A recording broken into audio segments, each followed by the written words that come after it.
मित्रों नमस्कार। आप सब नीप करोरी बाबा की कथाएं सुने और सबसे पहले मेरे साथ गणेश जी महाराज की वंदना करें और गुरु की वंदना करें। आइए 2 लाइन मेरे साथ साथ आप सब भी कहेंगे। सीधी सदन सिंदूर बदन गणनायक शुभ ऐन देहु कृपा कर गुरु भगति सुरति सतत दिन रैन। श्री चरणन की चंद्रिका मेटत उर अंधिया ललित भामि माँ भूचल पल सुमिरत हरत विकार। बोली गुरुदेव भगवान की जय, बोली हनुमान जी महाराज की जय। आइए आप सब आज मेरे साथ बाबा की कथाएं सुन रहे हैं। निरंतर इस YouTube चैनल पर नीप करोरी बाबा की कथाएं सुनते रहें। आज की कथा है बहुत ही प्यारी और क्या है, काम बन जाएगा। बाराबंकी शुगर मिल की व्यवस्था गिरने के कारण उत्तर प्रदेश की तत्कालीन चंद्रभान गुप्ता जी की सरकार उसका अधिग्रहण करना चाहती थी। अरे कानपुर के श्री देवकांता दीक्षित उसके संचालकों में थे।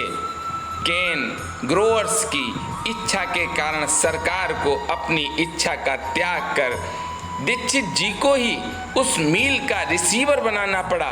दीक्षित जी को इस कार्य के लिए बड़ी धनराशि जुटानी थी। सेंट्रल बैंक बाराबंकी ने उनकी आवश्यकता पूर्ति करने में अपनी असमर्थता व्यक्त की और उन्हें चेयरमैन की अनुमति प्राप्त करने का सुझाव दिया। अतः उन्होंने सेंट्रल बैंक के चेयरमैन से बंबई जाकर मिलने का निश्चय किया। समय बहुत कम था। 2 दिन बाद चेयरमैन साहब विदेश जा रहे थे।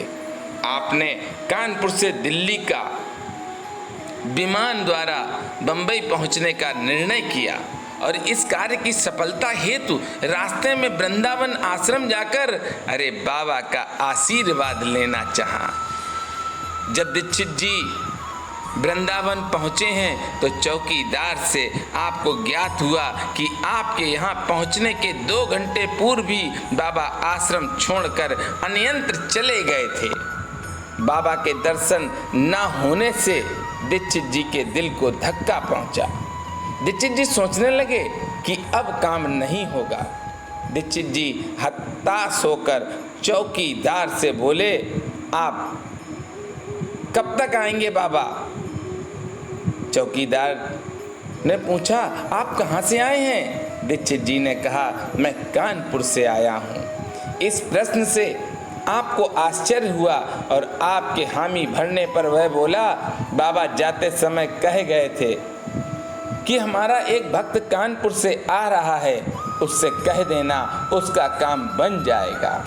वह वृंदावन के देवता बिहारी जी का प्रसाद लेता जाए। अरे बिहारी जी का मंदिर दिन में बंद रहता है। आपको तुरंत दिल्ली जाना था। उस समय प्रसाद मिलने की कोई संभावना भी नहीं थी। दीक्षित जी बिहारी जी के द्वार पर माथा टेक कर बाजार से ही प्रसाद खरीदने का निश्चय मन में कर लिया।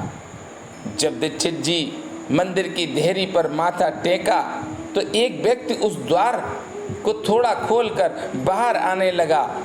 आपने तुरंत उसे कुछ रुपए बिहारी जी की भेंट हेतु दिए और प्रसाद की याचना की। वह व्यक्ति भीतर गया और एक बड़ी टोकरी में प्रसाद लाकर आपको दे दिया। आप प्रसन्नचित्त मुंबई चले गए। जब आप चेयरमैन से मिलने उसके घर मालाबार हिल्स पहुंचे तो वे वहां नहीं मिले। उनकी विदेश यात्रा के प्रस्थान का समय मालूम न होने से दीक्षित जी को चिंता बहुत ज़्यादा हो गई। दीक्षित जी अज्ञात प्रेरणा से वह प्रसाद की टोकरी यह कहकर कि वह बिहारी जी का प्रसाद है भीतर भिजवा देते हैं।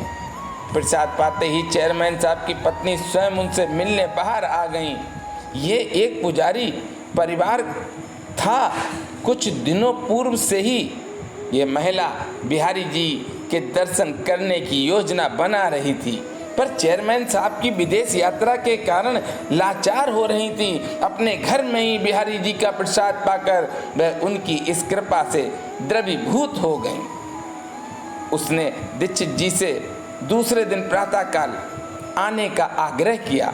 दूसरे दिन जब आप चेयरमैन साहब से मिले तो उन्होंने तुरंत आदेश जारी कर दिए कि आपको यथेष्ट धनराशि सुलभ की जाए। आपने 20 लाख रुपए का ऋण लेकर कार्य आरंभ किया और मील की विषम परिस्थितियों को आपने अनुकूल बना लिया। ये तो सब होना ही था भक्तजनों। जिस पर बाबा की ऐसी कृपा हो जाए, जिस पर बाबा की अपनी दया हो जाए, अरे वो व्यक्ति तो कुछ भी कर सकता है। और यही हुआ देवकांता दीक्षित जी के साथ। भक्तजनों, आपको जो भी कुछ कहना है अब बाबा से कहें।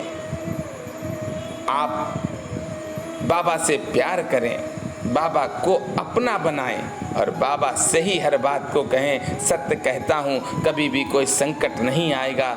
मित्रों, आप सब इस चैनल के सहयोगी हैं और मैं आपसे निवेदन करता हूँ कि इन वीडियो को ज़्यादा से ज़्यादा शेयर करें, बाबा की कथाएं सुनें। मेरे साथ बोलेंगे, बोलिए नीप करोरी महाराज की जय।